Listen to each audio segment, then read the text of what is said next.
Y para responder a esa pregunta nos vamos a hacer otra. ¿Qué es el juicio? El juicio es el momento clave en el que todas las pruebas que hemos propuesto y en las que fundamos nuestras pretensiones, ya sea una reclamación, una acusación, una defensa, se las vamos a mostrar al juez. Es el momento clave en el que nuestros argumentos inclinarán la balanza a nuestro favor. Es el momento en el que vamos a tener que convencer al juez de la verdad de nuestro cliente. Es el momento en el que nosotros, los abogados, seremos la voz de nuestro cliente. Y con tener la razón solo no basta. La verdad, aparte de ser verdad, tiene que ser creíble. Y de nosotros, de los abogados, va a depender contarla de la forma que resulte más convincente para que el juez nos dé la razón. ¿Sabéis qué es lo primero que hago yo cuando tengo que prepararme un juicio? Pensar en él. ¿En quién? En el juez. El juez es esa persona, como tú, como yo, como nuestros clientes, con conocimientos jurídicos y de la que va a depender que esa sentencia sea favorable o desfavorable a nuestros intereses. Pero el juez es sobre todo persona, con sus preferencias, sus inquietudes, su forma de ser. Entonces, lo primero que hago es informarme acerca de ese juez en concreto y le pregunto al procurador para saber si a ese juez, por ejemplo, le gusta escuchar, si es una persona que me va a premiar y me va a dar poco tiempo en mis conclusiones, para tener en cuenta todos esos factores y adecuarme a sus preferencias y que así el juez esté más dispuesto a escucharme. Pero ¿sabéis qué tienen en común todos los jueces? Que todos los jueces, al igual que tú y yo, son personas inteligentes y a las que no les vamos a convencer únicamente por llevar un número determinado de testigos y haber pactado 4 o 5 preguntas en el que aquel testigo o aquella parte nos diga aquello que queremos oír. Así que no estaría nada mal que al momento de prepararnos el juicio nos pusiéramos en el lugar del juez para saber si aquello que vamos a contar resulta convincente o de lo contrario nos parecería una absoluta patraña. En esta serie de vídeos que comienzo hoy os quiero compartir cómo yo me preparo los juicios, desde la parte digamos un poquito más aburrida, que es la parte de despacho donde me estoy preparando el asunto, hasta la parte en la que actúo en sala. Así que comenzamos. Hoy le toca el turno quizás a la parte más aburrida, que es cuando nos vamos a preparar el asunto en el despacho. Y si eres de los míos e imprimes absolutamente todo lo que tenga que ver con el procedimiento, en el mejor de los casos te vas a encontrar con un volumen de documentación como este. Como os he comentado en otros vídeos, yo ordeno el expediente de lo más antiguo a lo más reciente, pero aún así, en un volumen de documentación como este necesito simplificar. ¿A qué me refiero con simplificar? A sacar del procedimiento aquello más importante que voy a tener en cuenta para prepararme el juicio.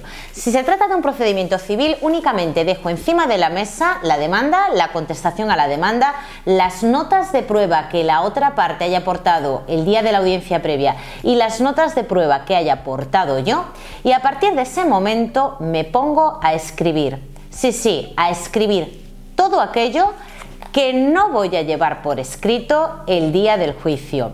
Lo hago únicamente al objeto de refrescar ideas, de ponerme nuevamente al día con el pleito y de preparar lo que realmente será el día de la vista.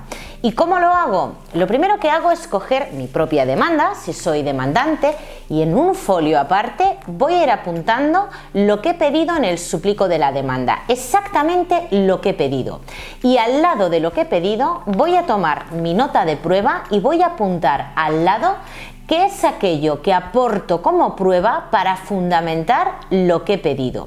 Y lo mismo hago con la parte contraria. Cojo su demanda o su contestación a la demanda y voy apuntando lo relevante que contesta o que pide y al lado lo que yo creo que lleva como prueba para fundamentar sus pretensiones. ¿Y por qué escribo si no voy a utilizar esas notas el día de la vista? Porque escribir ayuda a retener en tu memoria aquello que es importante. Al igual que cuando estudiábamos y memorizábamos, si al tiempo estábamos escribiendo, era más fácil fijar en nuestra memoria los conceptos importantes. Exactamente lo mismo hago de cara a un juicio. Y una vez que ya tengo ese esquema físico, ya lo he memorizado, es decir, pongo en relación la prueba con los hechos que pido en la demanda, lo que hago es llamar al cliente, por lo menos una semana antes de que se celebre la vista. Nunca infravaloréis a vuestro cliente. El cliente es el que conoce los pormenores del asunto y quizás os ayude a refrescar la memoria, porque obviamente no todo lo hemos puesto en la demanda. Los hechos los habremos puesto, pero hay determinadas cosas que el cliente sabe, que nos habrá dicho en su momento y que es hora de refrescar. Aparte, el cliente nos va a ayudar a que verbalicemos, a que hablemos de ese procedimiento, y eso nos va a ayudar el día de la vista. Por eso, para mí, es superfluo llevar notas, porque no es lo mismo leerle a alguien algo que contárselo de viva voz.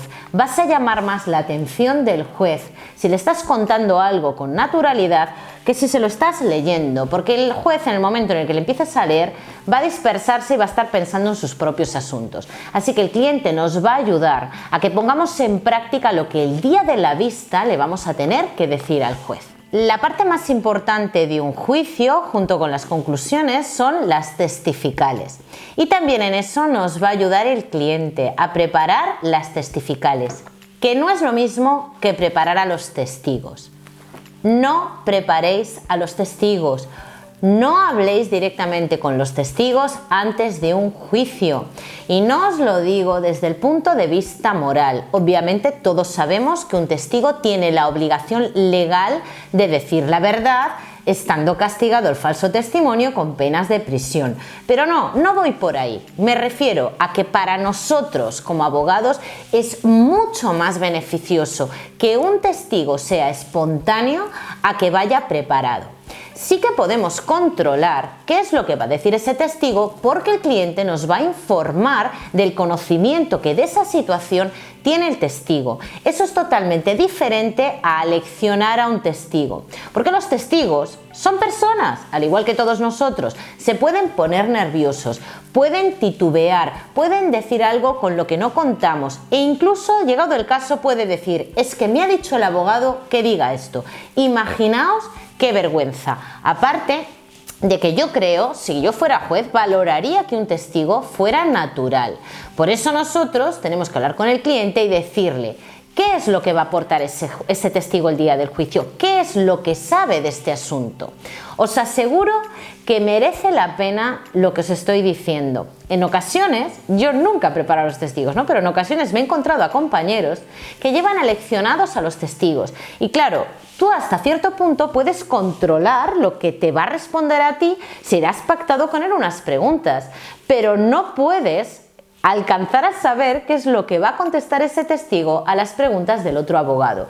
Por eso, para mí es fundamental no preparar a los testigos, sí saber qué es lo que saben de ese asunto, y para eso decidiré yo si los propongo como testigos o por el contrario me voy a abstener de ese testimonio. Pero prepararlos es un riesgo innecesario y que os aseguro que, llegado el caso, puede frustrar nuestro procedimiento y que aquello se convierta en un absoluto fracaso.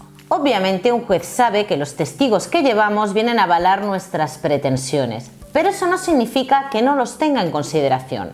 Ahora, lo que está claro es que un juez puede avistar a un testigo preparado a la legua.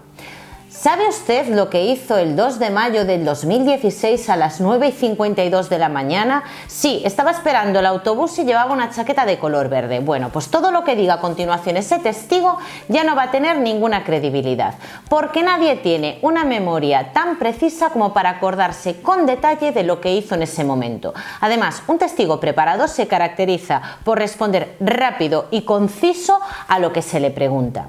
Entonces, hacedme un favor, compañeros, no preparéis a los testigos, porque eso va en vuestra contra. Y además me sigue sorprendiendo muchas veces que en los recursos de apelación compañeros hacen referencia a testigos que han respondido así como para decir que tienen prueba suficiente que avale lo que están pidiendo en sus demandas o en sus escritos, ¿no? Y dices, pero vamos a ver, ¿quién se cree esto? Es lo que os decía al comienzo.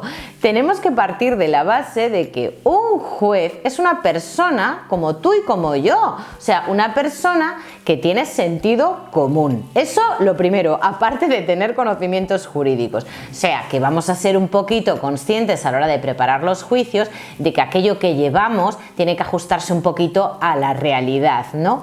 Bueno, si queréis en otro vídeo os cuento cómo preparo yo las testificales, me refiero a las preguntas, cómo llevo a la práctica esas testificales, porque creo que os puede servir de utilidad. Por lo menos a mí creo que se me da bastante bien, ¿no? Entonces lo voy a compartir con vosotros. El vídeo de hoy lo voy a dejar aquí porque quiero dedicar una parte en especial a las conclusiones de un juicio y a cómo preparo las vistas ya en el momento en el que estoy en sala. Así que espero que os esté resultando de interés y si tenéis algún consejillo que darme, pues bienvenido sea, lo ponéis en comentarios. Gracias como siempre, un placer y nos vemos en el próximo vídeo.